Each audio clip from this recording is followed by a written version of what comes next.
Breaking news నిన్న అస్సాంలో పోలీసులు అదుపులోకి తీసుకున్న కొడాలి నాని ప్రధాన అనుచరుడు కాళీను గుడివాడ ప్రభుత్వ ఆసుపత్రికి తీసుకొచ్చారు. వైద్య పరీక్షల అనంతరం కాళీను కోర్టులో ప్రవేశపెట్టనున్నారు. గుడివాడ టీడీపీ కార్యాలయం, AP warehousing corporation chairman Ravi వెంకట్రావుపై దాడి కేసులో నిందితుడిగా ఉన్న కాళీను పోలీసులు నిన్న అరెస్ట్ చేశారు.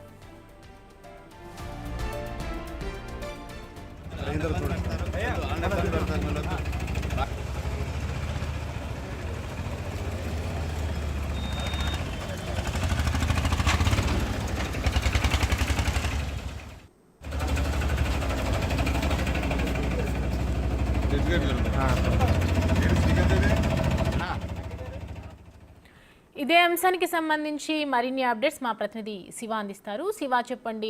ఒకప్పుడు టీడీపీ ఆఫీస్ ముట్టడికి సంబంధించి దాడికి చేసినటువంటి నిందితుడు ఇవాళ కాళీని పట్టుకోవడం జరిగింది పోలీసులు. అసలు ఏం ఇన్వెస్టిగేషన్ చేసే అవకాశాలు ఉన్నాయి? మొత్తం మీద చూసుకుంటే తెలుగుదేశం పార్టీ నేత, మాజీ మంత్రి ఏదైతే ఉన్నాడో గుడివాడకు సంబంధించిన రావు వెంకటేశ్వరరావు వస్త్ర దుకాణంపై పెట్రోల్తో దాడి చేసిన ఘటనకు సంబంధించి కూడా మాజీ మంత్రి కొడాలి నాని ప్రధాన అనుచరుడు కాళీని నిన్న అస్సాంలో పోలీసులు అరెస్ట్ చేయడం జరిగింది.